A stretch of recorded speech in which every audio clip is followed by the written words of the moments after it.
Have you ever had an out-of-body experience or even a near-death experience? Let me tell you about mine. There was a loud bang, hissing, and then I was in a cloud. Sound all around seemed muffled, even though I was wearing headphones and screaming into the microphone to shut it down. Even my own voice seemed far away. In a moment like that, you'd think that you'd be in shock or even terrified. I was both. Many things were going through my head, but there was an insistent urgency to escape. Communication is essential to our well-being, our safety, and our productivity. And the aspects that have been more influential in these are perception, affect display, and groupthink. Perception is our set of beliefs concerning what is out there. John Chaffee concluded that we perceive, in our perception involves our actively selecting, organizing, interpreting what is experienced by our senses. Perception goes beyond our senses. It also includes our beliefs, our attitudes, our moods, our environment, and even the time of day. Communication, or the lack of communication, relies heavily on the audience's perception of the message, the media, and even the messenger. Often throughout my career, I have struggled with my own perception of myself and of my peers. I have become hyper aware of perception and the errors that befall it. One time, having spent a grueling 4 hours in preparation of an upcoming milestone, I was unable to take a lunch in the break room.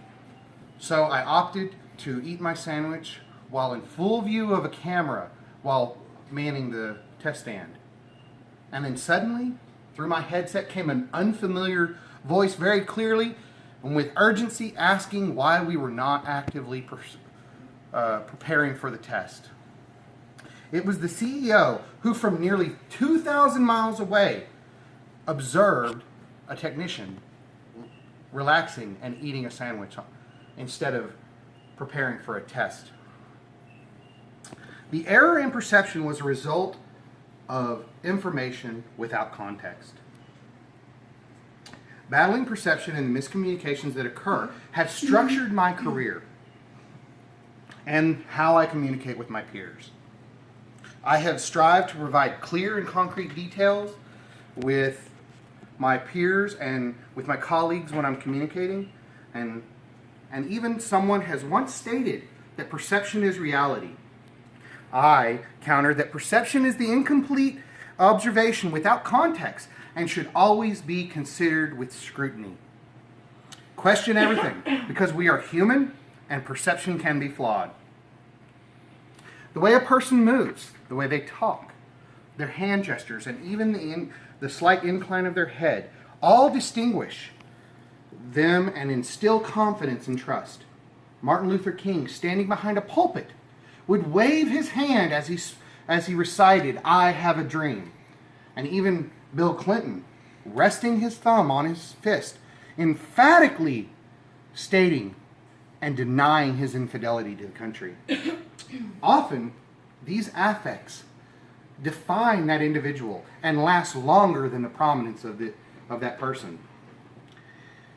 Never speaking plainly, and often being referred to as overly animated, I would speak wildly with my hands, often overacting. I work on that affect because someone can be taken seriously and display sincerity with subtle or even great gestures.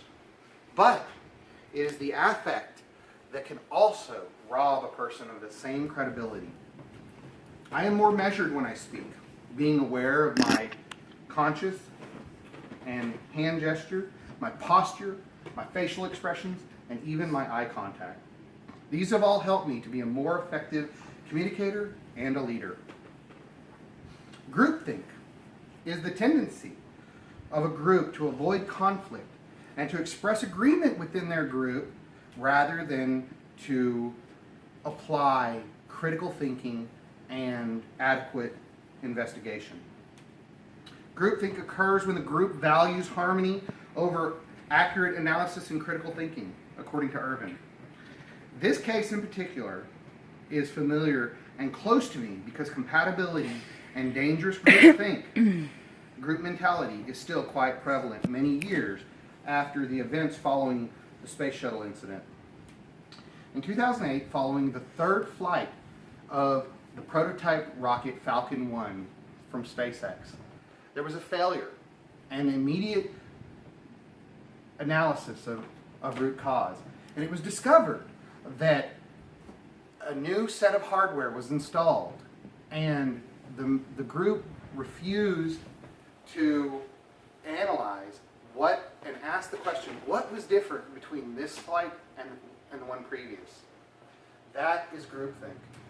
They, rather than critically analyzing the differences and coming up with proper data, they accepted that all things are good and we should just go forward. Reflecting on my walk in the clouds and subsequent failure analysis, we were able to identify 3 root causes that led to the failure from a single fastener that was too short. Perception of the group, including myself, was that the test that we were performing was routine and rather benign. The credibility of danger and hazards within the group was lost in an overly animated affect that eroded the confidence and severity of the situation. The groupthink mindset ignored the critical analysis of bolt grip length in favor of wanting to hurriedly complete the task. All of this led to the accident. Remember, question everything. Perception may be flawed. Know your audience, gain their confidence, and be aware of affect displays that can rob you of credibility. And finally, speak out. Often the goal of a group may be eclipsed by false urgency and consensus.